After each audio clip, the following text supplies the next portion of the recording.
The Talking Points with the Training Center starts now. Welcome to episode 3 of the Talking Points with the Training Center. I am Dan Kabuling, and I will be your host today. I'm joined by owner of Dub Baseball and lead coach Eric Wogley and director of player development at the TC, Ryan Ozella. We also have 2 very special guests today, Tom Everidge, minor league hitting coach with the Oakland A's organization, and Kyle Crawford, support specialist at KMotion Sports, which manufactures the K-Vest. Today, we'll be talking about an incredible hitting tool that we have at the training center, the K-Vest. It is a 3D motion capture hitting system. The K-Vest measures the kinematic sequence and body positioning during the hitting swing, and we've had a ton of success using it to develop hitters. Our guests will outline their backgrounds, how they use the K-Vest, and we'll actually break down some of the data from a couple of our players in the training center. Before we do that, let's get to know our guests. Tom, if you don't mind just kind of talking about your playing and your coaching career and your experience with the K-Vest. Okay, I was drafted by the Oakland A's 2004 out of Sonoma State. I played with them till through 09, made it to the big leagues for about a month. In 09, went to the Mariners, then went to the Astros, then back to the A's, and then played independent ball. And finished playing 2012, started coaching 2014 with Oakland. So the K-Vest first got introduced to it 2018 in the spring. Kind of didn't know what was going on. You know, we had it and we were playing with it. But then that fall, they let me take it home and work with guys and just figure out how we could use it, you know, in our minor leagues. Cool. Kyle, what you got to tell us about your work experience and then your role at KMotion? Yeah, for sure. So I am the head of baseball for KMotion moving forward. My work experience with them actually started in 2017. I joined on as tech support, and we were primarily just a golf company at that point. And then that fall, we started to come out with our first very beta test of the baseball software. So quickly realized that everybody in our company was mostly golf pros and didn't know much about baseball, couldn't tell you the difference between a ball and a strike. So they brought me out of tech support into kind of helping out with that role moving forward. And so I just have kind of elevated there through doing customer success. So my emphasis is just making sure that all of our major league teams, colleges, and training academies are all successful and understand the system and how to use it and the data it produces. Hey, Kyle, from a business point of view, like what is the breakdown in KMotion between, I guess, like golf users and baseball users? Or For just straight users, it's more, we do have more golf users than baseball users. However, the percentage of active users is definitely getting to be a lot higher on the baseball side because we're really seeing that it's incredibly powerful on the baseball versus golf. Cool. And I guess it kind of segues perfectly into, Tom, you don't mind just kind of breaking down what have you learned as being the most valuable part of the K-Vest? And then why is it an effective developmental tool? I would have to say the biggest thing for us is it kind of segues, or it doesn't segue, but it puts together the training staff, you know, the strength conditioning staff, and us as hitting coaches. You know, the kinematic sequence, you know, it's just measuring how your body moves, how fast it's going. We can do stuff with them pairing up where guys can be in the weight room, improving their mobility, maybe their power output, and then they can bring that into the cage. And so I would say that is our biggest, you know, benefit. So Tommy, I got a question for you on that. When you guys are utilizing it, has it been something where you guys have utilized it more just specifically with the strength gains, or have there been like changes that you've made with hitters that have seen differences in their kinematic sequences as well?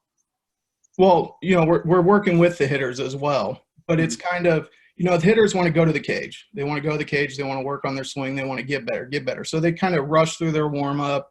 You know, maybe they're just kind of going through the motions in the weight room. Oh, I got to get better hitting.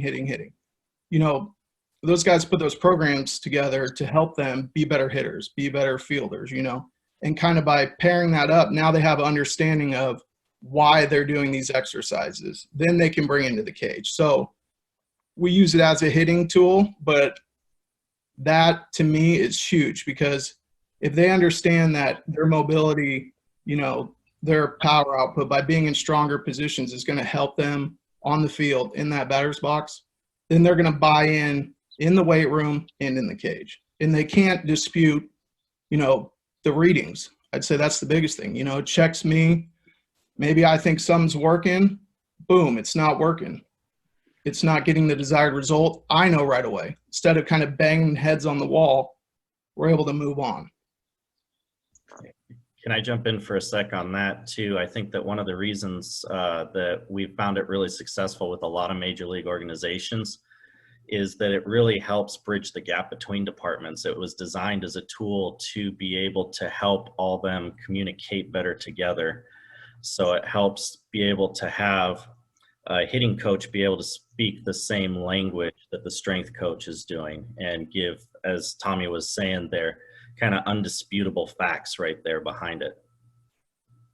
Yeah, I think, Tommy went through on-base U right before I did, and that's really their big theme is that, the K-Vest in particular can kind of break down all those silos between all the different departments, between skill and training and even medical, and really, like you said, speak the same language and just create a cohesive system centered around the K-Vest rather than just having the hitting guy in a corner with a piece of equipment.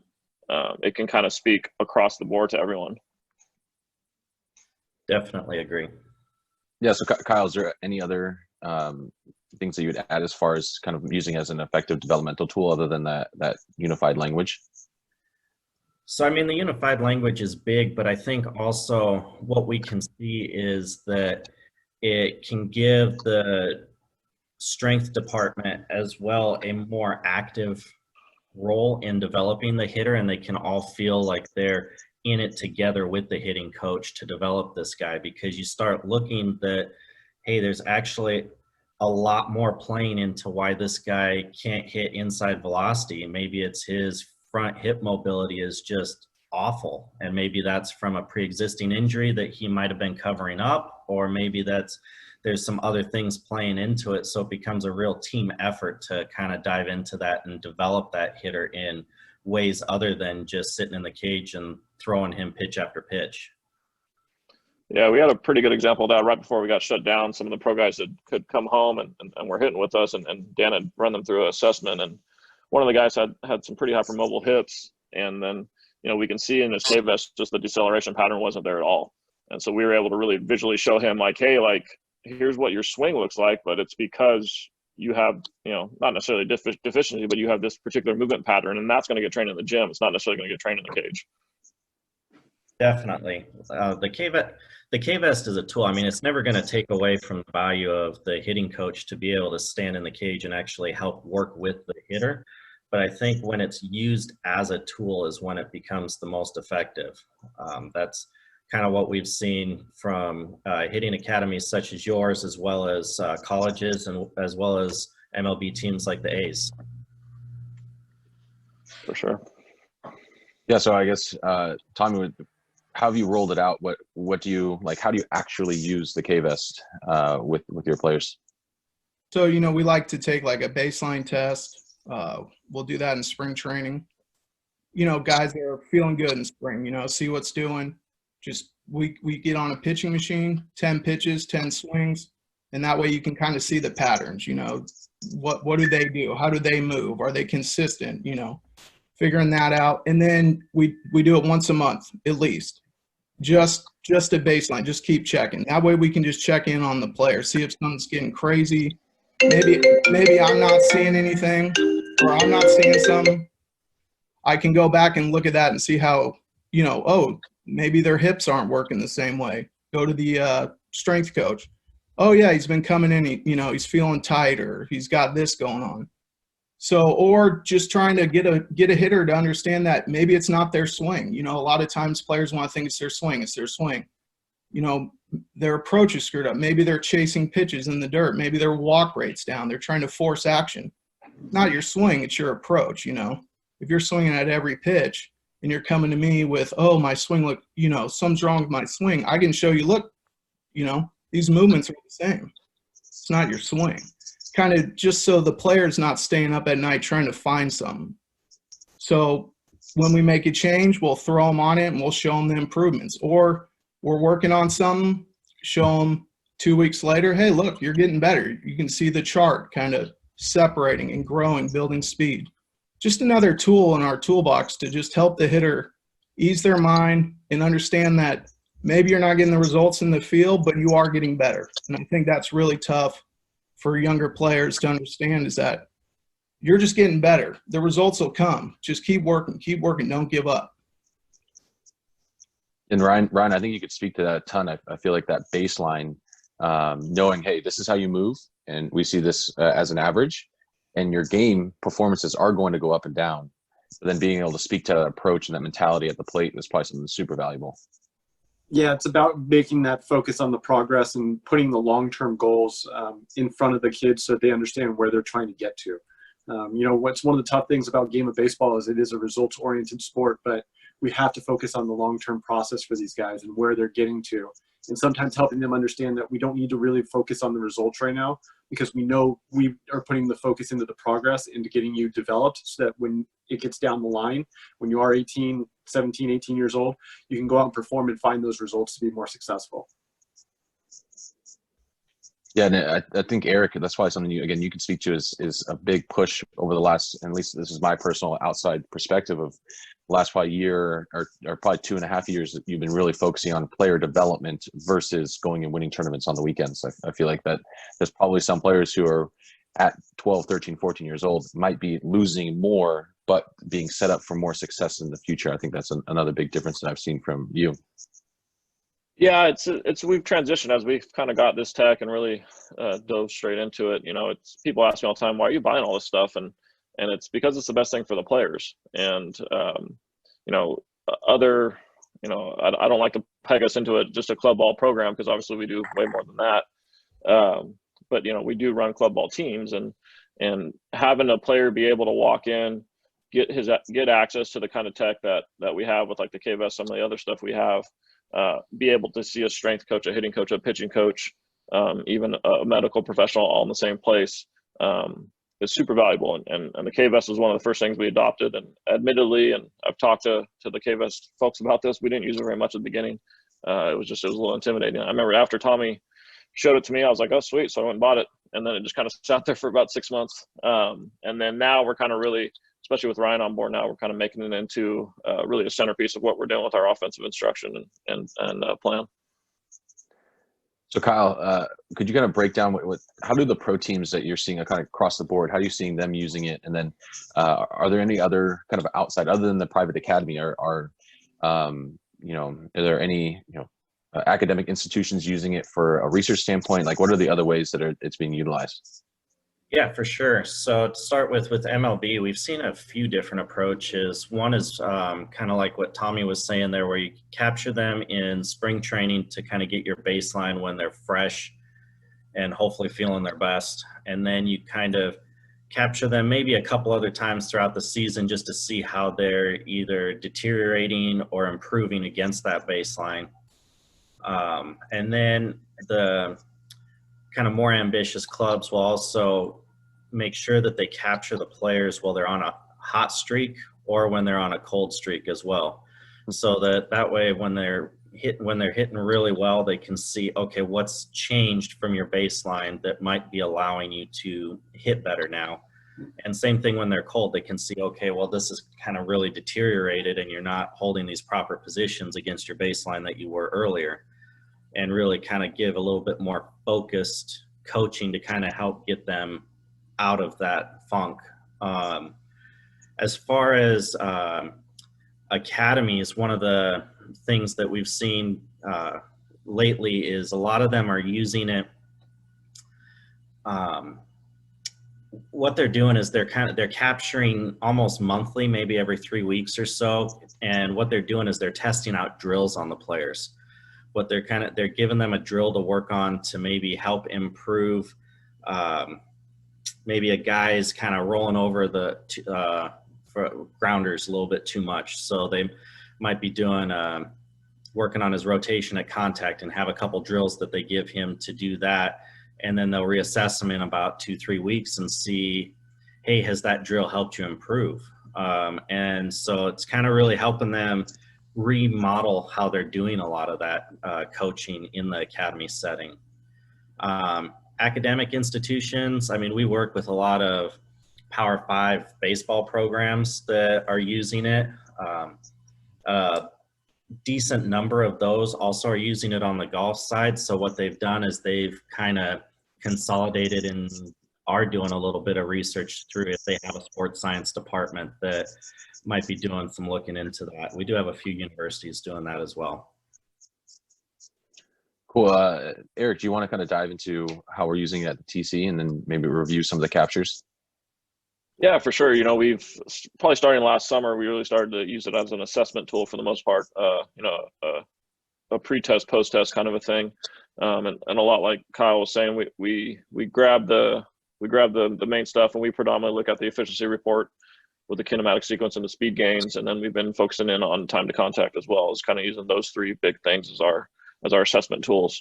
And then we'll use that info to build out a hitting program and a strength program with Dan for the player. And then 8 weeks has kind of been our normal time frame between last summer and then this winter, when we've really used it a lot. And then we retest at the end and we look for the improvement. And we've seen, obviously the K-Vest is gonna show it. It's gonna stand up on its own as far as showing progress and numbers. But then also, if you're gonna improve these things and improve your kinematic sequence, it's gonna pop up in the exit velocities and the proper launch angles and stuff like that. So it's going to affect more parts of our assessment rather than just what the K-Vest says, because we kind of run them through a full assessment with the K-Vest, the hit tracks, the blast, along with their exit velocities. So that's kind of how we're using it now with Ryan on board, and hopefully when we're up back and running, and we have this massive summer development program we're rolling out for high-level high schools and college players, and we'll probably start using it not only as an assessment tool, but a training tool as well. We just got to kind of get back in the gym, and that's the next step in our implementation. Yeah, go ahead, Tom. Well, no, just Kyle was talking about the drills, and I think that's huge. Like talking to a lot of people who are overwhelmed by it, and the coaching, maybe guys who were older or technology, and easing them into it is, a lot of these hitting coaches just get scared of the technology. Like talking to people, they're freaking out. It doesn't need to change the way you coach. It's just giving you, a readout. It's giving the player a why. It's being able to show him we're doing this drill to get this result. You throw the player on all the drills you like or what you do, and you'll see it. You'll see it pop up in the sequence. Like, okay, I'm getting the desired result. I've known this drill will work for this. And now you can show the player here, right here, it's working, instead of them kind of wavering on, I don't really know why I'm doing this drill. It's just another tool to create buy-in. And I think that's huge for the players, is having the understanding what they're doing. And if you can control their minds and why they're working, and they have an understanding of this is why I do this, then it creates that consistency. And you'll see that in the graphs. The best hitters tend to repeat their graph over and over. There's not a lot of diversity, whereas younger players, you'll see, they're not even repeating their poor swings. It's just different. It's just all over the place. Yeah, I think that one of the things that we've really seen too is when you have some of those older school coaches, if you will, that are a little leery of the technology, that when you show them how you can do that with the drills with the players, and 9 times out of 10, it's just backing up what they are already seeing with their eyes, and then they can show it to the player and show them the tangible proof. It kind of has helped, in my experience with a lot of those coaches, really create that buy-in from their level as well as the player level. Yeah, that's something I was definitely going to talk about is the engagement that happens on the player's point of view when they have this stuff on is really high. And for us, predominantly having some younger, high school guys, getting them engaged in what they're doing is a huge challenge. So when they put the K-Vest on or the hit tracks is on, they are very, very locked in to what they're doing, and they're very curious, and they want to know what's going on, and they want to feel it, and they want to see the graphs. And like I said, that's really, really hard to do for that age range, is getting them fully invested in what they're doing. So when they have that K-Vest on, they kind of feel like they feel special, and they're able to really, really just get tuned into what they're doing. Yeah, we had an organization we worked with that They got a system in the early parts of spring last year, and they couldn't really get a lot of buy-in from the players, just from a couple. And then we came back about 6 weeks later to kind of do a little supplementary training with some of their newer coaches. And we had a bunch of their players out in the cages, and they were eager to cycle through it because the coaches had done such a good job creating that buy-in, and they were hitting balls and then shouting back to the coach, what was my sequence on that? So it was really kind of creating, they created a really good atmosphere and a lot of that buy-in. I think that's something we're learning more and more is the players, once you understand what this piece of tech can do for you, and then you can see it actionably make differences and help you with your swing. The player itself, I know depending on the age of the buy-in component, it's just the curve is a little different. But for the most part, once it's explained to them, they do kind of crave that feedback, and they want your coaching 100%, and they want to hear what you have to say. But they also want to say, okay, hey, what are my numbers? What were they at? How can I improve them? I think that's something we've definitely seen as we've implemented this tool at the training center. Yeah, and for one of the things that I've seen with it is it's a group of kids who for a long time have grown up with technology, and it's one of those things that they've wanted to have that instant gratification right in front of them. And so this is kind of just giving that feedback loop a shorter time frame and a shorter amount of delay between what they've learned and what they can add to their swing. So this has been one of those ones that I'm really excited to see where it can keep going with it. Okay, great. Let's dive into a couple quick analysis of some captures. And like I said, Tommy and Kyle, you guys can kind of take the reins from here since I'll screen share, but since we already did this, and we can kind of more just ask questions. And it's going to be a little clunky. We have them saved on our drive from a presentation, so it might not be perfect the way you see it on your screen, but it will be good enough. People that are listening to the podcast and not watching on YouTube, this might get slightly boring because you won't necessarily be able to see, but I'm going to go ahead and share my screen. And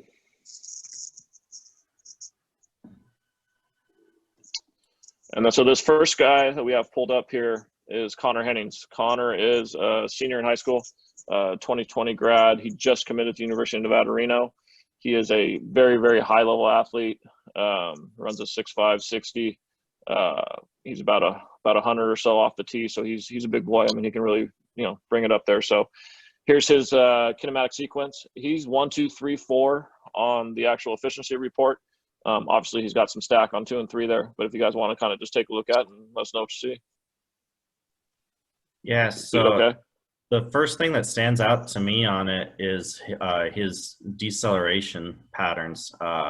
He does have really nice, sharp deceleration lines instead of kind of, we always talk that we want to see those black diamonds instead of bunny hills. And so he's got that really sharp peak instead of the kind of mounded look. Great deceleration. Sorry about it. We lost him. So you guys are loving his still loving his deceleration. There we go. Does he have a barrel tip? I'm trying to think off the top of my head. Is that why I can show you his video after this if you want to look at it.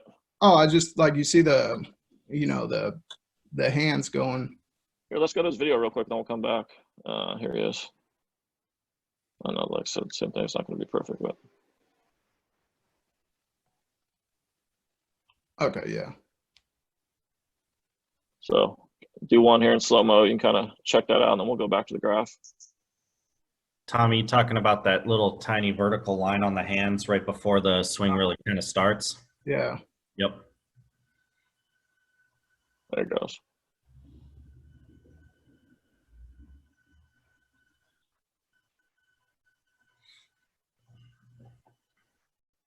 All right, let's go back to the graph. What do you got, Tommy?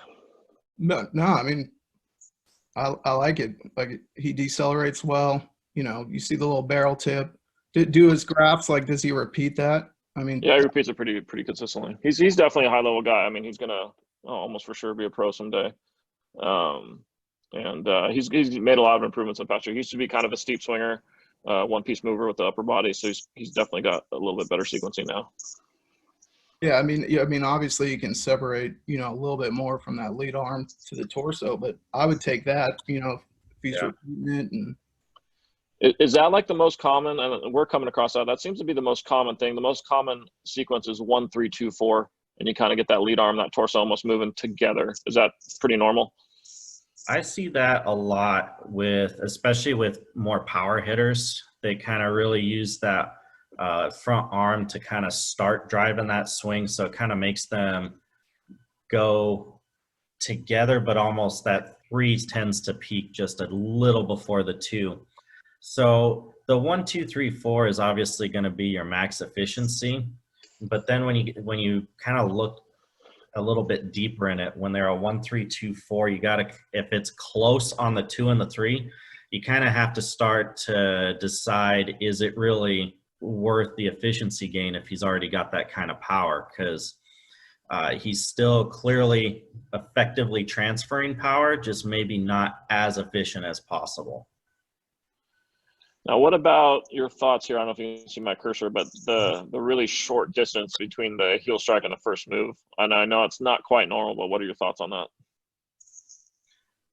A lot of times you just some players will get the hands going a little early. You see that brown line kind of start to go up ahead of the blue and the green, ahead of the arm and the torso there.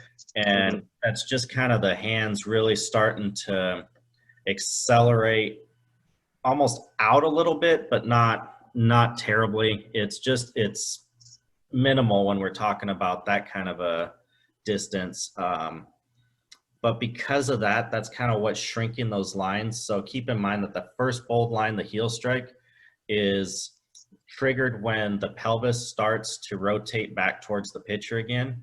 And then the second one is the first move line. That's kind of when the hands start to do it as well. So what you're seeing when that space is little is just that there's not a lot of separation between when the pelvis and the hands start rotating.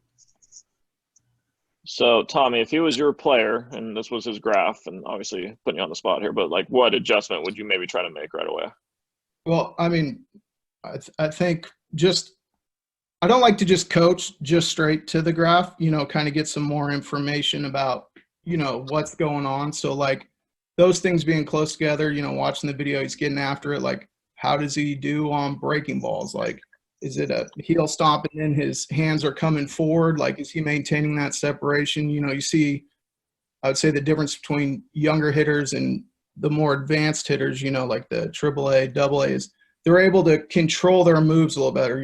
Talk about slowing the game down, slowing their moves down and having that efficiency when they explode, kind of like that anticipation into the swing.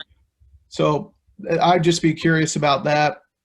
But I wouldn't necessarily just jump on anything right away. I think as he eases in, like I said, controls his body movements, he can start stepping up those peaks a little bit. But back to the 1-2-3-4 and then the 1-3-2-4, usually like the higher level, like AA, AAA better hitters, like that'll be their pattern: 1-2-3-4, 1-3-2-4, and it's really close together, like Kyle was saying. And it could be, pitch location or timing. Like those hitters are able to adjust, so maybe they're not able to get off that, the most powerful swing in that moment. They're a little late. You might see that, that lead arm come just a hair in front to get that barrel to the ball. So I think it's important to, take the whole picture. Yeah, 100%. Yeah. As Tommy's alluding to there, also the approach of the player can really dictate the pattern as well. If you have somebody that goes opposite field a lot, and that's their actual approach, then you'll probably see a 1-3-2-4 pattern more often than not. If you see them trying to pull the ball hard, then you'll probably see the 1-2-3-4 unless they're very strong in the upper body and not as strong through the core. So makes sense. Talk to us a little bit about time to contact. We're kind of have a little bit of an ongoing debate about this and how important this is. We're seeing some players that are on the K-Vest that aren't very good, but also, their time to contact looks like this. And then we're seeing some decently high level hitters have what would be considered poor time to contact reading. So we have some kind of internal thoughts on why that's happening, but we'd love to get your guys' opinion on this. Yeah, so from my standpoint with time to contact, so this readout right here is on heel strike to contact. So this, you really got to kind of take into account the player's mobility level. The more hypermobile guys are going to have a longer heel strike to contact time to contact, but the tighter guys are going to have a lot shorter of ones. So it's very tough to kind of compare these between players unless they're really comparable in mobility levels. Makes sense. So from the next, from an assessing standpoint, and kind of what we started this entire talk with of bridging the gap between the S&C coach and the hitting coach. That's probably a perfect example of having that conversation on these hitters, saying, okay, physically, this is where they're at. And then you as a coach can say, all right, here's what their batted ball data, here's what their K-Vest says, here's how they are as a hitter. And then that will give everyone the best information possible to actually train that person. Yep. I think one of the things that's been a common theme is we're talking about like assessing. I think, and we obviously assess a ton at the training center. How have you guys used it or seen it been used as more of a training tool, like in the cage during a lesson or a hitting session where it's actually being used to get a move that you want or make a swing change that you want? Yeah, I think that for what I've seen just from working with a bunch of different types of organizations, that tiles readout in the when you're actually capturing in a cage, and it gives you that live time feedback on those metrics. That one is kind of the best way for using a live training session while you're in the cage. It can instantly give you their sequencing if that's something you're working on. It can instantly give you time to contact if that's something you're working on. It will give you that heel strike to contact, time to contact, but it will also give you first move to contact, time to contact, which is a better one for being able to compare all people of all mobilities together. So it gives you that way of comparing there, and it gives you the heel strike one for contrasting as well. It gives you kind of a whole bunch of different ways you can go at that in the cage. Awesome. Real quick on this X Factor stretch, and then we'll kind of move on to PJ. But Dan or Ryan and I just got done with the driveline hitting cert, and they talked a lot about the coil, upper body coil, the different parts of the hitting motion, and they were saying that they don't really like a ton of coil. So, and the two kids we're going to show you here are very different with a couple of these things. So I just kind of want to get your opinions on this. So here's Connor. He's obviously not coiling up too much. Are you finding success or challenges looking at this particular metric? That one I have found so variable across all different. I mean, it's kind of like what we keep coming back to with mobility levels as well as injury history and that kind of thing. I've seen players, very, very high level MVP, MLB level players that have almost no X factor. And then I've seen the exact opposite from other MVP caliber level players at MLB that have so much X factor, I don't even know how they hit it. Really hit the ball. Yeah, it's crazy. Interesting. Is that a What's that? Is that a left-handed hitter or? No, he's right-handed. Okay. So here's his last one at contact. So he gets crossed up at contact a little bit. That's on here. But it's a good comparison because now we'll watch PJ real quick and look at him because he does a lot of different things. Here's PJ. This kid, same size, a year younger, so he's a junior in high school. He's gotten up to over about 103 off the tee, so big time power, natural raw power, but probably not as efficient of an athlete as Connor is. How high? Huh? 103? 103 off the tee. He's been up to, yeah. Oh, that's better than some of those flat ground bats. 88. You got to stay off that app. It could kill you. There's Peach here.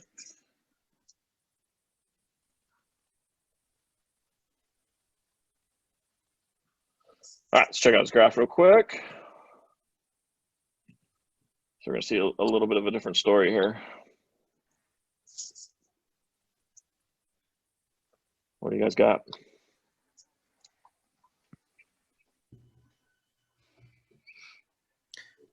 The one thing I like that he does a lot better, just in an initial look on the graph, is we like to see kind of that torso, arm, and hand kind of all come up together and then start peeling off. Mm-hmm. Obviously, a sequence is, it looks like 1, 3, 2, 4 instead of, but the way that they kind of all accelerate together is really good and a really good power source. I mean, obviously, it's a incredible difference in the heel strike to first move time as well. For sure. So one of my theories, and this is a little context on both of them as hitters, PJ is more biased towards having a ton of external rotation at his hip, his back hip, both hips in general. Whereas Connor is a little more biased towards internal rotation. Is that could be or could that be a reason why we see such a drastic difference in that those two lines being spread apart? Just their hip anatomy is different. I mean, I definitely think so. I think that if we were to look at his counter rotation at the point of heel strike, and this is kind of what I was seeing in the video, but I wasn't sure until we looked here. It seems like there's a lot of, comparatively to the other player, there's a lot of counter rotation going on before heel strikes. So there's more to unwind for sure. And I think that that's kind of playing into what you're talking about there. That definitely. We'll check that out after this. Anything on this slide, Tommy? No, I mean, the guy obviously moves fast, and I think this is a good guy to work with, and maybe just slowing him down to kind of get those things to separate and how the moves, the order, without, I don't think he would lose any speed or power, but kind of taking him back and understanding, how you want the moves to happen. I think younger players like to go fast, fast, fast, fast, fast. When you slow them down, they get a better feel for what they're trying to do. And then you speed them up and maybe bring them back and, just learn their bodies. 100%. Do you have the bottom efficiency graph right there? You want to check his efficiency? Yeah. I was going to say, it looks like his pelvic speeds are really high. And he's flying. Yeah, he is. I mean, that's. But he doesn't. We were talking about this. He doesn't transfer it as well though, because the sequencing's a little off. So this big transfer here, you feel like he's off the charts with his pelvis speed, but then his torso gets towards the middle, so he's not necessarily transferring that well. And I'm guessing it's because the sequence isn't ideal. Does he hit breaking balls and stuff like that well? Is he a good No. Hit? Okay. That's what I mean. He's just going. You know what I mean? Like, there's not kind of like, maintaining, whatever you want to call it, staying squared, keeping a good line and then them reacting.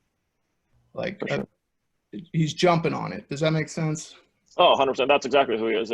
If he gets his pitch, it's going over the fence. If not, then there's some holes there, But yeah. So this is where things get kind of really interesting, and we can talk. This is really where we talk about breaking down the silos, and the reason that this, super slow time to contact is happening, because of that coil, because of the mobility in his hips and the range of motion he has to get through with the middle of his body. So it really kind of paints the whole picture, like we've been talking about. Yeah, if you think about it, with that time to contact, he's got to start his movement right there when the ball's still well in the pitcher's hand. Yeah. So he's basically, he's got to guess a lot more. Yep. And he's not able to react as much, which makes perfect sense if you would know him as a hitter. So. Yeah, he's swinging out of hand. That's what I mean by like slowing it down. Like, how can you anticipate the moves to slow it down and then see the ball? Yeah. Yeah, for sure. No, it definitely paints the whole picture on our end that see him play a lot. Now you'll see kind of a big stark contrast with him as we kind of look at this X factor now. So you see that first move with a huge coil there. Yeah, that doesn't surprise me given what we have just looked at all. Yeah.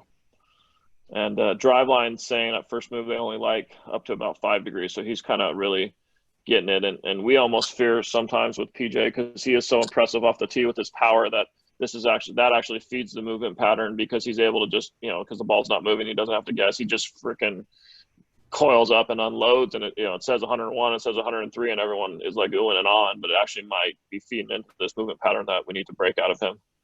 Yeah, I think that's a thing too, is you're trying to create good hitters, like he has the engine. He needs to understand, maybe his work is different. Like you might have guys in the training center trying to build up their power or whatnot. He would, like maybe bounce drills or like fast, slow toss, somewhere he has to adjust and learn to control it, because the power's there, but, unless you put the barrel on it, it doesn't matter. I see a lot of kids like nowadays just getting crazy and they're forgetting like you still have to hit the ball. Yeah, for sure. Awesome. Well, that was good. That was perfect. That's kind of what we wanted. Just another view there of some of our guys. Those are like two of our higher level hitters for sure that have what couch out to pro power. They just got to become pro hitters now. So that's good. All right, where are we at with things, Dan? Yeah, I'd say, Tommy, where do you see the A's, progressing with the K-Vest? How do you see it being used in pro ball in general? Like, what is? I think we're seeing this natural progression already with this conversation. Everything's assess, and then reassess. And I think it's like an awesome mentality. It's definitely a mentality we have. But and you already kind of alluded to it with PJ there. Like, what are the training side of things? And then again, any other way you see this being used at your level? I think it's been around, but I think we just implemented. Kind of that was my job last year, was to take it and figure out how we could use it, bring it back, report back. Then we got on base U. They paid for I think 40 of us to go to on base U. So now we did that. And now we got a couple more. And it's just going to keep building. And I think the understanding from the coaches is it's just going to be a tool. It'll be completely normal. Right now, maybe it's kind of, whoa, what is this? What's going on? But I think it's just going to become, like I said, just a training tool, just like how blast motion at first was just kind of, we had it and here we go, but now it's just part of our evaluations. And I think it just brings a different awareness to how you look at hitters when you start thinking about, hitting is just, body movements and, body positions and what you're doing and learning about the body and becoming aware of yourself or, becoming aware of what the players are doing. And so I think it's just going to grow. And the funny thing too, is you see coaches, or I've talked to people who maybe old school, and they'll be like scared of this for baseball, but then want to know if I can get the golf one. Like they want to use it for golf, but not baseball, and it's just funny, like how they view golf as a sport where, oh, this could really help my swing. And then they'll be scared about baseball. It's like, it's still a body movement, still measuring, how you move. Yeah, I think it's funny how you start expanding your perspective and you're seeing other sports and how effective it is. And the natural thought process is not, hey, this would be effective for us. It is, oh, well, that's what they do over there. And this is how we do our things our way. So I think it's an awesome example of just one piece of tech and an awesome piece of tech that is enabling all of us to kind of break down some of our biases and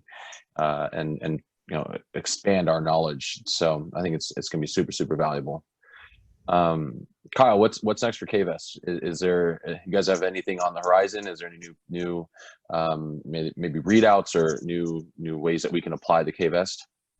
Yeah, for sure. So one of the biggest things on the horizon that everybody's been asking forever is pitching. When's pitching coming out? We do have something in the works that's going to be coming out in the near future. It's what it's going to do is it's going to assess what the body's doing throughout the swing, or throughout the pitch rather. And then it's going to give you kind of similar data for what we see in the pitching, as far as it's still going to have rotational acceleration, bend, side bend, rotational direction, that kind of thing in it. But it will be geared in an interface towards pitching. And then moving forward from that, one of our big emphases that we're going to have is definitely going to be on helping coaches be able to use the tool better to analyze their players. And so we've come up with a cloud platform that we've got a lot of the MLB organizations on, as well as a handful of training or academies on. And it really gives a whole nother perspective for how you can break down a swing. You can have the video on it. You can have the K-Vest kinematic sequence. You can have the body positional data, and you can have the ability to kind of write action plans for the players all in one place when looking at all that data all together.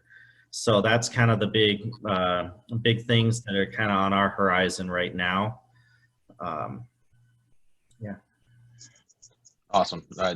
Eric and I are more the pitching guys, so it's something that we're probably really, really excited about seeing, and we've obviously learned a ton from the hitting side of things, and it's been an amazing tool to use. So we're definitely looking forward to being able to use it on both sides of the facility. And it'll be very interesting to see what, we kind of have some theories as far as how we develop hitters and pitchers, and how some things are really similar and some things aren't. So I personally am really excited for that. So yeah, you guys have anything else that you'd like to talk about? Is there any other things that we kind of skipped on? Anything that you want to go back and cover? Or I mean, I'm open to any questions or anything. Yes. Ryan, you got anything for them? A lot of my questions are really going to come into after using it on a day-to-day basis, and that's, I think where I can ask maybe Tommy that kind of a question is like, what kind of areas have you seen? Have you used it more and more that are areas that have grown on you and have been areas that you've been put more focus to it? Like, as far as like what kind of certain, I guess in the sense of like certain graphs or certain characteristics that you've seen out of K-Vest, the data that's come to you that you've noticed and can utilize more consistently with your players? Well, I think, we're always trying to get our players, to be more consistent. What separates maybe a big leaguer from a high talented, draft pick is the consistency, and being able to show them, hey, look, these 10 swings, these were different. You had a bunch of kind of different actions. Like, be accountable for, yourself. Be consistent. If you can control your moves, then if you're moving consistently, then we can go into approach and we can work like that. And you can see it on the graph. Like, one of our better hitters this year in AA, his charts almost look exactly the same, like almost every swing. And, Dr. Rose was challenging me on. I was giving a presentation there at On Base U, and he's like, "Oh, let me see another one." And he's like, "You say he's consistent?" And boom, boom, boom. He kept repeating. And so he goes, "All right, very well." It's just, it shows it there. You can't dispute what you're seeing. And so bringing that awareness to the player, and also it checks yourself. Am I doing my job? Is this drill doing what I want? And I can check my work right away. And it helps me grow. Instead of just listen to me. Hey, I'm accountable now too, because if I'm telling a player something and wanting a desired result, and then the graph showing me something different, he's going to call me out, which is, that's what we do in baseball. Yeah, great insights. Thank you. Awesome, guys. Well, I'm sorry. Real quick about the platform, Kyle. And it's just something that I was talking with some of the pro guys we were working with recently. The actual hitting platform, is there going to be some enhancements as far as, like, I know we have the multi-swing report and it spits it out as a graph, but having like that average kinematic sequence visual kind of a thing, is that kind of coming down the pipeline? Not really on an average kinematic sequence necessarily. You can kind of see where they're at on average for their for their key points at heel strike, first move, and contact. The reason we kind of weren't really looking at an average kinematic sequence is there's a lot that kind of goes into that we were talking about earlier, kind of with, pitch location can affect little things such as it maybe even take you from a 1-3-2-4 to a 1-2-3-4, as well as, you get that pitch type too that can really affect it. So, and then even things that you wouldn't think of, like a guy might sequence perfectly off of a tee, but once you move to, actual BP session, and he's not even close to sequencing. So when you don't take all that into account and start trying to overlay those graphs, it can turn into some real messes of average kinematic sequences that you see. So that's kind of why we stayed away from that. Makes sense. Yeah. Good answer to that question. All right. Is that it, Dan? Yeah, I just want to take a moment, just thank you guys for hopping on the podcast. It's been awesome kind of breaking down your experience and then how we can use the K-Vest. It's something that it's definitely we're using every single day, and we're all doing our best to learn how to use it more effectively. I think the challenge to us as coaches is like Tommy's saying, hold ourselves accountable to what we're coaching and making sure that it's actually doing what we want it to do. And I think the ultimate challenge for us at the training center is going to be, okay, how can we use this as a training tool? Because we're doing a really good job from an assessment standpoint, but I think the training side of things is what I'm looking forward to this year. And once we're allowed to get back to work. All right, great. Thanks, guys. Appreciate it. Thank you. Be sure to follow us on Twitter and Instagram at DubBaseball, at ID3Training, and at Ozella Baseball. Thanks for joining us on the Talking Points podcast. Until next time, keep developing.